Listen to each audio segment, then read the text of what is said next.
గౌరవం ఉన్న అంటే వేరే కమ్యూనిటీలు గౌరవం లేదని నేను అంటలా. ప్రజల్లో వన్ ఆఫ్ ది గౌరవం ఉన్న కమ్యూనిటీస్లో క్షత్రియ కమ్యూనిటీ కూడా ఉంది కాబట్టి ఆశించటం సహజం.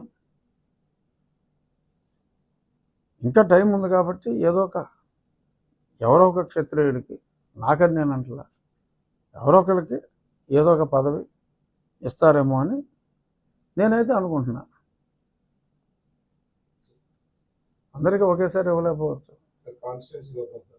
మీరు ఎమ్మెల్యే క్యాంపెయిన్ ఉండగానే మీరు నియోజకవర్గంలో ఒక గ్రామాన్ని మోడల్గా తీసుకుని ముందుకి వెళ్ళే ఉద్దేశంతో వచ్చేస్తారు.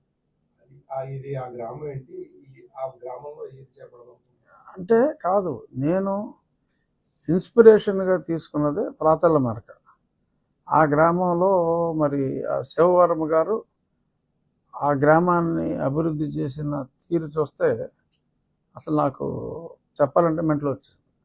ఇంత అందమైన ఊరు అంటే ఒక పల్లెటూరు ఎంత అందంగా ఉండాలో ఊహించుకుంటే కూడా అంత అందంగా ఉండదు. ఆ మంచినీటి చెరువే ఒక స్విమ్మింగ్ పూల్లో ఉంది, అంత నీట్గా ఉంది. అదంతా ఆ ఒక్క వ్యక్తి వల్ల సాధ్యమైంది. సో ప్రతి గ్రామంలోనూ ఆయన ఇన్స్పిరేషన్తో ఒక 5గురు శివవర్మల్లాగా ఉంటే ఉండి నియోజకవర్గం మొత్తం కూడా అద్భుతంగా తయారవుతుంది. కానీ అదంతా ఈజీ కాదు. అది ఆయన సొంత డబ్బులతో ఆయన చేశారు. కానీ ప్రతి గ్రామాల్లోనూ డబ్బులు ఉన్న వాళ్ళు ఉన్నారు, కానీ కాన్సెప్ట్ కానీ హృదయం ఉన్న వాళ్ళు కానీ తక్కువగా ఉన్నారు. బట్ వాళ్ళని మోటివేట్ చేసి ప్రతి గ్రామం కూడా ఆ శివవర్మ గారి ప్రాతలమ్మ గ్రామంలాగా అభివృద్ధి చేయాలి. ముందు క్లీన్గా ఉండాలి. ఈ ఇంటోటి చెత్త తీసి పక్కింట్లో వేసేస్తున్నాడు, ఆ ఇల్లు బాగోవాలి. ఆ కాన్సెప్ట్ పోలా ఇంకా. బట్ ఆ ఊర్లో అది లేదు.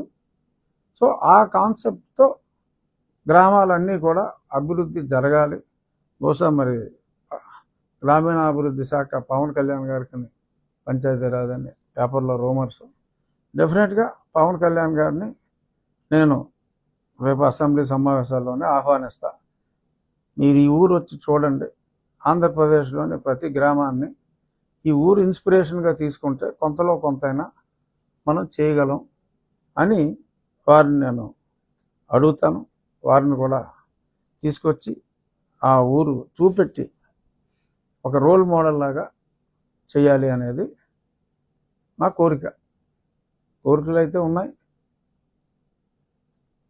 ఓపిక ఉంది, డెఫినెట్గా చేయగలమని అనుకుంటున్నాను. ఇక మెయిన్ నేను చెప్పింది మంచినీటి సమస్య, డ్రైనేజ్ సమస్య. మంచినీటి సమస్యకి శాశ్వత పరిష్కారం టాప్ ప్రయారిటీలో. లక్కీగా నాకు ఇప్పుడు కేంద్రంలో కూడా జలశక్తి మినిస్టర్ సిఆర్ పాటిల్ గారని నాకు అత్యంత సన్నిహితులు. గుజరాత్లో 4వసారి ఆయన ఎప్పుడు 6.5 లక్షలు తక్కువ మెజార్టీతో నెగల.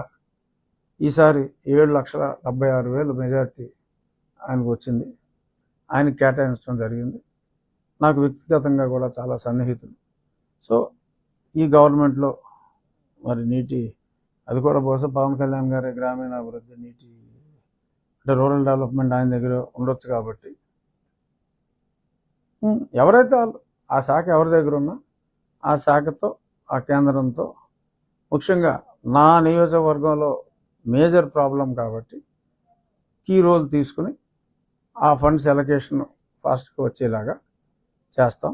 ఈలోపు ఆ పరిమళ నుంచి ఆ ఉన్న లైన్కి ఆ మరమ్మతులన్నీ చేసి దానివల్ల ఒక 45-46 గ్రామాలకి, ఈ 70లో 45-46 గ్రామాలకి టెంపరీగా ఒక మంచి పరిష్కారం వచ్చే అవకాశం ఉంది. ఆల్రెడీ ఇంజనీర్స్తో అది నేను మాట్లాడాను.